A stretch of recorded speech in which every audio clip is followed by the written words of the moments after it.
Hello friends, मैं doctor Durgavati Singh. Today I will discuss about social mobility यानी कि सामाजिक गतिशीलता। आज हम सामाजिक गतिशीलता के बारे में पढ़ेंगे। गतिशीलता माने चलायमान जो रहे, जिसमें चेंज होता रहे, परिवर्तन होता रहे, उसी को गतिशील कहते हैं। समाज में कोई ऐसी घटना है, समस्या है, कारण है, या इंडियन सोसाइटी की बात है, अमेरिकन सोसाइटी की बात है, तो ऐसा नहीं कि जो आज है वो स्थिर रहेगा। हमारे आदि मानव, हमारे पूर्वज किस ज़माने से, अगर आप होमो सैपियंस की हम लोग वो हमारे पूर्वज थे, उनसे हमारी पीढ़ियाँ चलती चली आ रही हैं। और वेदों पुराणों में साफ साफ लिखा है कि आदम, हवा, मनु, शत्रुपा की हम लोग संतान हैं, और वो हमारे पूर्वज थे। उनकी पीढ़ियाँ दर पीढ़ियाँ आगे बढ़ती गई और आज के डेट में हम इतने सभ्य युग तक पहुंच गए।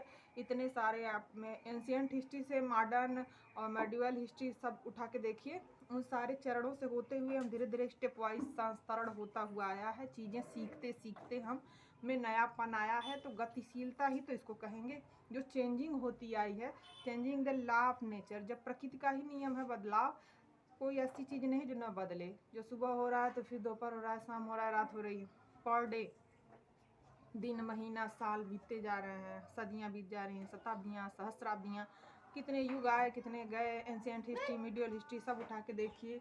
देश आज़ाद होने के पहले कितने सारे देशों से लोग आए और अपने इंडिया में व्यापार करने के लिए कुछ शासन किए, कुछ यहाँ रह गए, कुछ कितनी मेहनत किया गया, कितने आंदोलन हुए उनको अपने इंडिया को आज़ाद कराने के लिए, तब जाके देश आज़ाद हुआ। तो सोशल मोबिलिटी वहाँ से लेके यहाँ तक आप देखिए तो चेंज ही चेंज होता गया। सिर्फ इंडियन सोसाइटी नहीं, ऐसा नहीं है, अमेरिका में भी ऐसे होता रहा है। श्वेत और श्याम वाले में विवाद, काले गोरे को। एक बराक ओबामा ही पहले राष्ट्रपति थे जो ब्लैक होकर, और श्वेत पहले राष्ट्रपति अमेरिका में बने थे, नहीं तो इससे पहले सारे श्वेत बने थे। आप हिस्ट्री उठा के देख लीजिए। तो हर जगह ये विवाद चलता है, कहीं कास्ट को लेकर चलता है, कहीं क्लास को लेकर चलता है, लेकिन ये चलता रहता है। तो ये उस युग में चला, इस युग में चला, मतलब चेंजिंग तो सब में होता गया। हमारे इंडियन समाज में ही है, विवाह संस्था में खान पान के रीति रिवाज, बोलचाल, भोजन और हमारे लाइफस्टाइल से जुड़े कोई भी स्टेप नहीं है, कोई भी पहलू नहीं है जिसमें गतिशीलता न हुई है, जिसमें परिवर्तन न हुआ है। तो इसके अलग अलग लोग अलग अलग अपने एंगल से देखते हैं। कार्ल मार्क्स का आप लोग पढ़े हैं, उन्होंने दास कैपिटल बुक में ऐतिहासिक भौतिकवाद के 5 युग बताए थे, आदिम से लेकर और इस युग तक, वर्तमान तक कितने उसके चेंज बताए। और उन्होंने कहा कि अत्यधिक गतिशीलता से वर्ग एकात्मकता कमजोर होगी। मतलब उन्होंने तो सिर्फ 2 ही वर्ग बताए थे, एक बुर्जुआसी और एक सर्वहारा। बुर्जुआ वर्ग उन्होंने उसको कहा जिसके पास पैसा, रुपया, धन संपत्ति सब कुछ भरपूर मात्रा में अवेलेबल है। और सर्वहारा वर्ग वो है जो लेबर है, लेबर क्लास वर्ग जो किसी भी कंपनी में काम कर रहा है। आज के डेट में तो उसको कहा जाएगा। प्राचीन आदिम समाजों में क्या था? जमींदारी व्यवस्था थी। जिसके पास पैसा, रुपया, धन संपत्ति सब कुछ भरा है, वही समाज में राजा है, वही उच्च वर्ग में आता है। आगे चल के देखिए, चीज़ें जब बदलती गई, एक राइटर का दूसरा क्रिटिसाइज करता है तो वो नई थ्योरी निकालता है, नई थ्योरी निकालता है।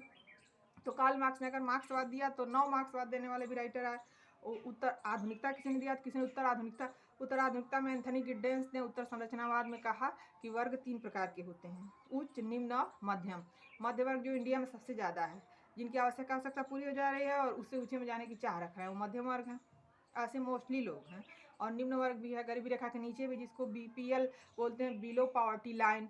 तो ये हो गए गिड्डेंस के 3 वर्ग हो गए। गिड्डेंस ने भी एक डेफिनेशन दी है सोशल मोबिलिटी की। उन्होंने कहा है कि जिस समाज में गतिशीलता जितनी कम होगी, उस समाज में वर्ग एकात्मकता उतनी ही अधिक होगी।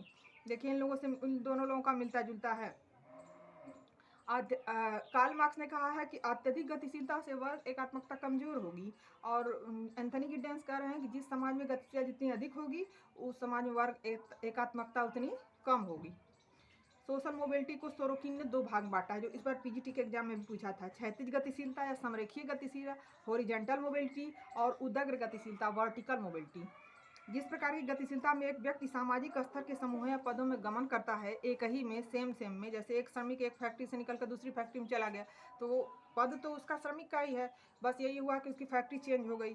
तो इस तरह की गतिशीलता को आप क्या कहेंगे? क्षैतिज या समरेखीय गतिशीलता, सेम जो होता है। सामाजिक संरचना इससे कोई प्रभावित, सोशल स्ट्रक्चर में कोई इसमें बदलाव नहीं होता, वो वही रहता है। इस तरह से इस प्रकार की गतिशीलता में व्यक्ति या समूह उसी उसी देशांतर परिवर्तन या सिर्फ उसी स्थान, खाली जगह बदलती है, पद वही रहता है, तो उसको समरेखीय गतिशीलता कहेंगे, हॉरिजॉन्टल मोबिलिटी। और जो दूसरी है उदग्र या रेखीय गतिशीलता, वर्टिकल मोबिलिटी, लंबवत गतिशीलता भी कहते हैं इसको। ये पदमूलक परिवर्तन होता है लेकिन संरचनात्मक नहीं। जब किसी व्यक्ति या समूह द्वारा एक सामाजिक स्तर दूसरे सामाजिक स्तर में जाना पद में परिवर्तन आता है तो सोरोकिन ने इसे दो भाग बांटा है, उधरगामी अधोगामी। उधरगामी अपवर्ड मोबिलिटी, अधोगामी डाउनवर्ड मोबिलिटी। इसमें स्थान परिवर्तन आवश्यक नहीं, जैसे एक ही कंपनी में रह के कोई व्यक्ति लेबर से लेके और सीईओ तक बन गया, अकाउंट ऑफिसर तक बन गया, ऊपर पद तक धीरे धीरे प्रमोट होकर चला गया, तो उसको आप इसमें वर्टिकल वाले में रखेंगे। उदग्र गतिशीलता के भाग उधरगामी अधोगामी में भी अभी मैंने बताया, अपवर्ड मोबिलिटी और डाउनवर्ड मोबिलिटी, इसमें बांटा है सोरोकिन ने।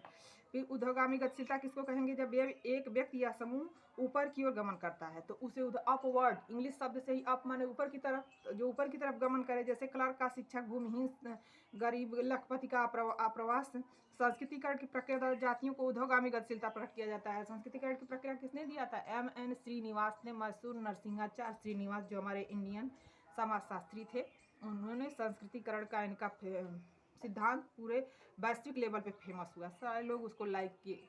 और उसमें उन्होंने यही बताया कि एक निम्न जात का व्यक्ति उच्च जात के संस्कारों, कर्मकांडों, खान पान, रहन सहन, रीति रिवाज सबको धीरे धीरे ग्रहण करने लगता है और करते करते एक पीढ़ी बाद अपने आप को उसी जात का घोषित कर देता है।